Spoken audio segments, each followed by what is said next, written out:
Talking with the experts. Sheri Michele explains how to scale and grow your business on a tight budget in episode 331. Counting, and you're trying to figure out how to do social media, and you're trying to learn in IG, and oh no, here goes TikTok showing up, and now you have to learn a whole new social platform. And here's everybody saying, oh, but if you go over to LinkedIn, that's where your market really is. That's just social media. And that's just showing up. That's not even actually marketing. That's just being there. So while you're learning all of these lanes, you're not making any money. And not only are you trying to learn all these lanes, but at the same time, you're being a wife, a mother, a daughter, a auntie. Some of you are active in the church. So you have all these hats, and you are costing yourself money by not giving them up. Welcome to Talking with the Experts. This is where we discuss great ideas to take your business to the next level. How do we know these ideas work? Well, it's because we're talking with business owners who are using these ideas. Business owners who have years of experience and expertise. All things business by business owners for business owners. And now, here is your host, Rose Davidson. Hello, and welcome to Talking with the Experts. I'm your host, Rose Davidson from rosedavidson.com. Talking with the Experts is about all things business by business owners for business owners. You can find it on all good podcasting streaming platforms and on YouTube. And today my guest is Sheri Michele. And Sheri is going to be discussing with us how to scale and grow your business on a tight budget. Now, knowing what the world is going through at the moment, this is a very timely conversation. And Sheri is a keynote speaker. She's an author. She's an investor. She's also a board member of multiple companies. She is the graduate of a DeKalb Technical College with a degree in accounting and has over 15 years of experience in business growth and development. She's an expert in various industries such as business development, virtual staffing and management, business finance and credit, leadership, real estate, property management, and insurance. So thank you so much, Sheri, for joining me today. You've got an impressive resume. I've been doing a lot. You absolutely have. You absolutely have. So I guess, how did you start the business, Sudden Success Business Solutions? So first off, I love your blue shirt. Like, that blue is so vibrant. Thank you. It's absolutely beautiful. So my company, Sudden Success, started in 2017. And it actually started on the back of a failure. I had gotten into real estate because, that's where they say wealth is built. And mine was kind of taken away by my first flip. So after losing horribly in a flip situation, I had to come back, reevaluate some things, and learn a lot of the things that I did not know, like business credit, how to successfully set up my company, how to successfully run a company with team members, and just how to scale up and be the best CEO that I can be. And so I've made a business out of basically training people on the things that I failed at. Because I know if I failed at it, somebody else did too. So that's how Sudden Success was born. And although the world will make it seem like it's a sudden success, it's the iceberg analogy. Like, you see this little bitty thing up here and this whole big rock underneath. Absolutely.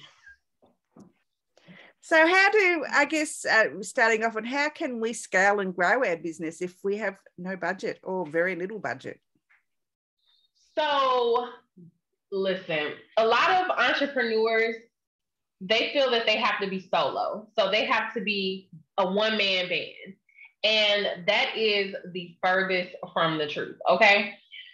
Especially if you are still working your job. So I know there are some people who are working sundown to sundown, and then you go home and then you're working a business from sundown to sunup, and you're exhausted. You are exhausted, you're overworked, your family doesn't see you, your wife's about to leave you. Like, it's just a whole wreck.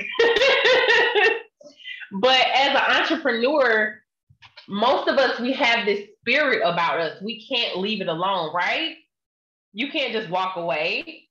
Even if you do walk away, you're going to be back. Like, it just is in you. So you're eventually going to have to answer that call in some shape, form, or fashion. So what I have learned and what I have helped others learn is that delegation is the key to success. That's how you see all of these gurus online, and you see them on LinkedIn and Facebook and Instagram and Twitter, and everywhere you turn, that person is there. And they're always coming out with a new book and a new article and a blog, and they're speaking here and they're coaching there. They don't do all of that by themselves. No, they don't. No, absolutely no. It's impossible. It's impossible. And so once I let people know what you're attempting is the impossible, like, you would have to be Speedy Gonzalez and Sonic the Hedgehog's birth, like, love child, in order to make this happen. To be able to be all these people in a day.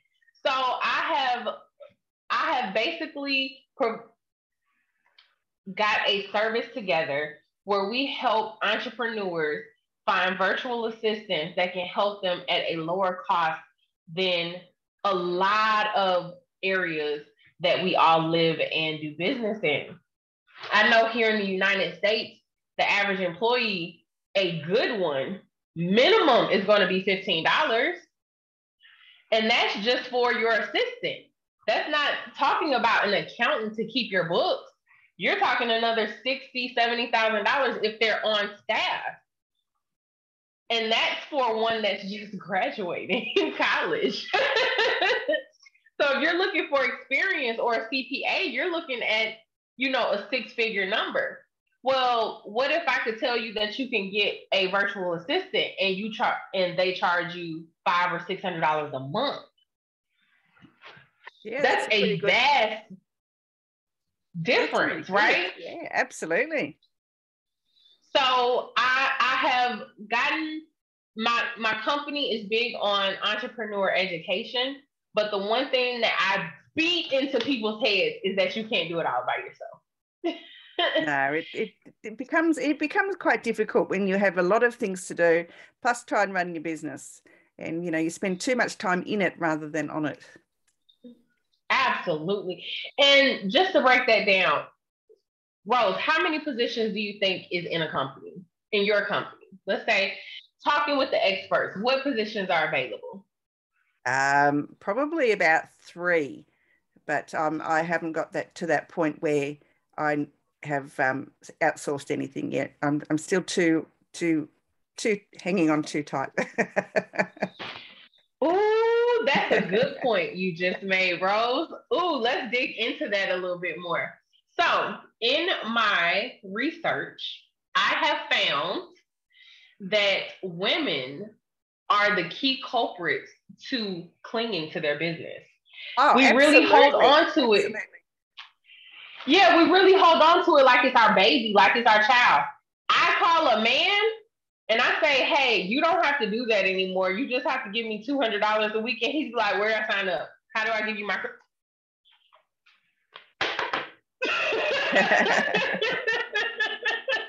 He's like, where do I sign up? But the women are like, well, what if I can't do that? What if they're not me? What if they can't do it like me? Like, I can't give up control. Okay, so for the people who cannot give up control, I'm going to put it in the easiest terms that I can. You are costing yourself money. Oh, absolutely. I know I am because I'm not outsourcing. I'm spending too much time working in the business. Not even just time. You are, so in any company, there are positions. Any corporation, and I look at every business as a corporation because that's what we all start businesses as our retirement plans, as our legacies, as our kids' future, right? As more time with our kids. You didn't create a company to work yourself into the ground, right? Absolutely. So if that's what you're looking at it as, why are you trying to do all the positions? Why? You are basically essentially saying that you are the CEO, the CFO, the COO, the accountant, the customer service, tech support. You are social media. You are marketing. You are the janitor. You see where I'm going? I absolutely do. Yes, yeah. I look. I fully understand the premise behind what you're saying, and you know, when I first started Rose Davidson, I was offering VA services, and you know, you're right. Females are the worst perpetrators of hanging on to work, and I found that so. It was really difficult for me to grow the business when I started back in 2015. So yeah, I totally get what you're trying to say, but you know, how can you do it on a budget? Because sometimes you don't have $200 a week. Well, everybody has $200 a week. Everybody has Starbucks money, or they have movie money, or they have Netflix money, or shoe money. And when you're growing a business, it's an investment. It's not necessarily an expense. And so just like you fit in cable, just like you fit in your car note, just like you fit in rent, when you are building a business, there are certain expenses that you just have to build in. And for the business to be successful, you have to build in help. You just have to. Number one, you're costing yourself more money. And number two, you're spinning your wheels. You're not getting anything done because you're trying to learn all the roles that you need to be. So for those people who don't understand that it's an investment, I hired my first virtual assistant in May of 2019. My company hit 6 figures in October of 2019. Wow, very good. Right. I had help. I wasn't trying to be everything. So yes, for a short period of time, it is an investment, but you're already spending the money by not making it. While you're spending time doing all of the accounting and you're trying to figure out how to do social media and you're trying to learn in IG, and oh no, here goes TikTok showing up, and now you have to learn a whole new social platform. And here's everybody saying, oh, but if you go over to LinkedIn, that's where your market really is. That's just social media, and that's just showing up. That's not even actually marketing. That's just being there. So while you're learning all of these lanes, you're not making any money. And not only are you trying to learn all these lanes, but at the same time, you're being a wife, a mother, a daughter, you know, auntie. Some of you are active in the church. So you have all these hats, and you are costing yourself money by not giving them up. Good points. Good points.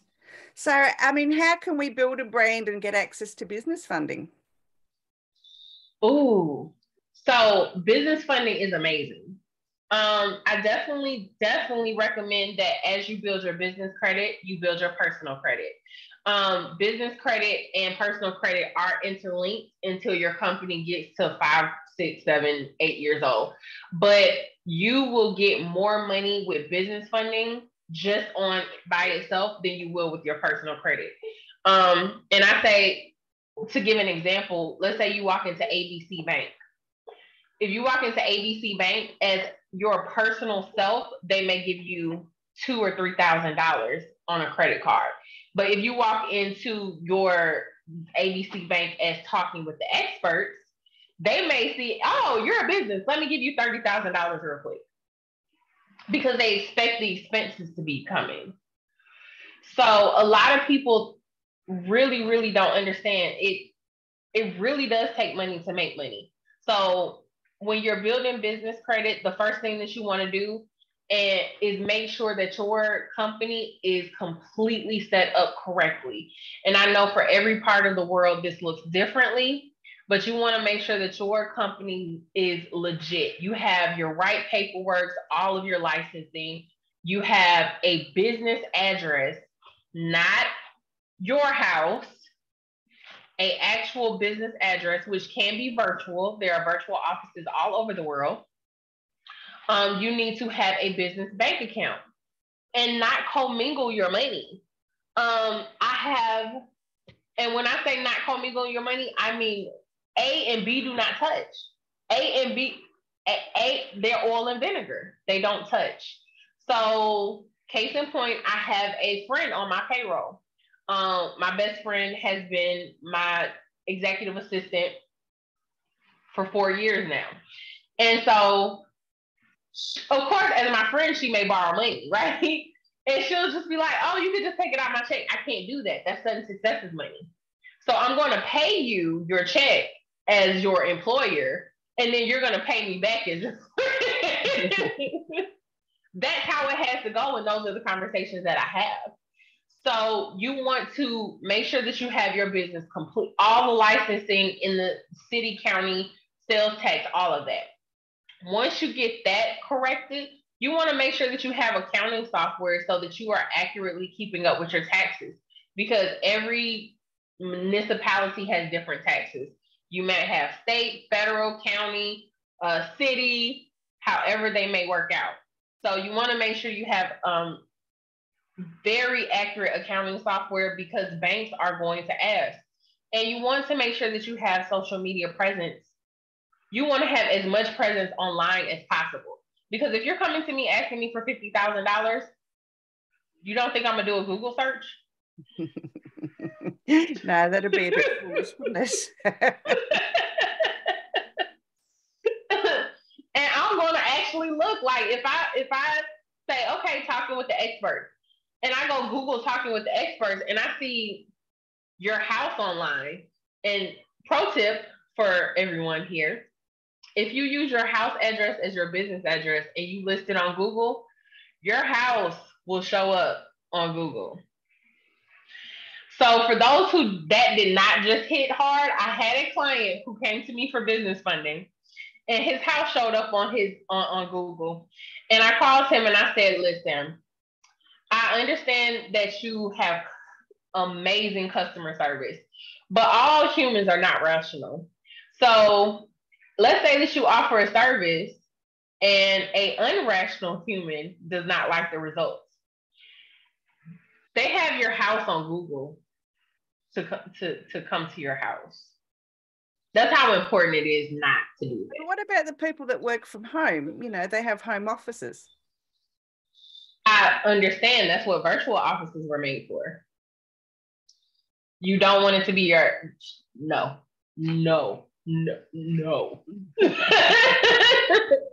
Because the same thing goes. If you're a company and you look up, if you're asking me for $50,000 and I look up your company and I see a house, what does that tell me about your company? Well, I don't know. It depends. I don't know. What does it tell me? No bank is going to want to. They'll give you a home equity loan. But as far as business, you're not in business to them. You are at home. All right. And yes, home businesses happen every day. Home businesses are all over the place. I run my business specifically from home. But I have on Google, if you Google Sudden Success, you're going to see an office park in Dallas as my office, because that's where I conduct business. That's where my mail goes. That if you want to have a meeting with me in person, I'm meeting you at that office. And it costs me $30 a month. All right. Well, it's a good point. It's something to take on board, I suppose. Yeah. I mean, I don't know, you know, whether that would work here in Australia or not, but it is a good point and it's very valid. Do you have Regis there? Regis. What is Regis? Yes, that would be a no.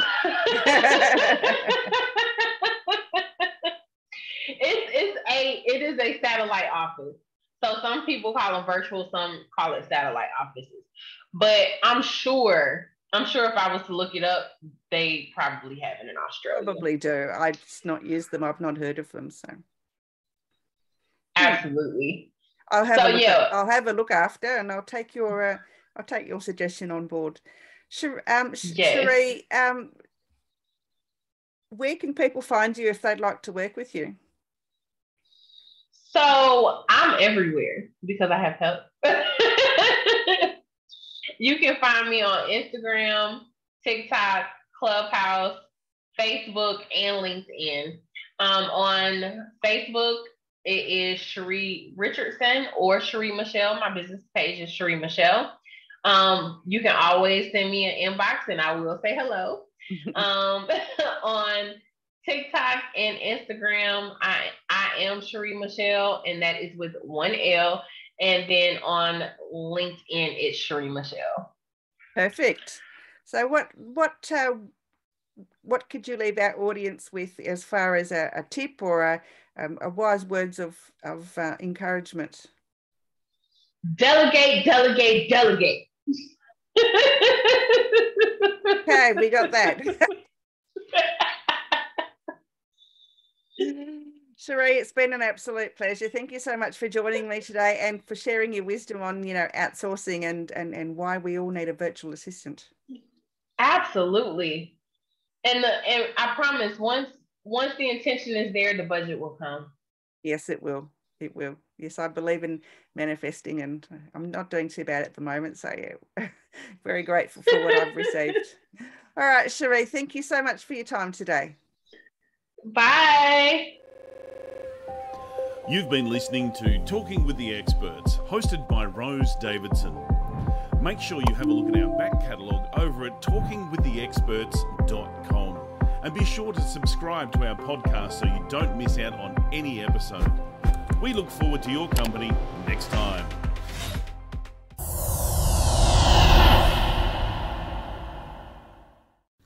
Talking with the Experts.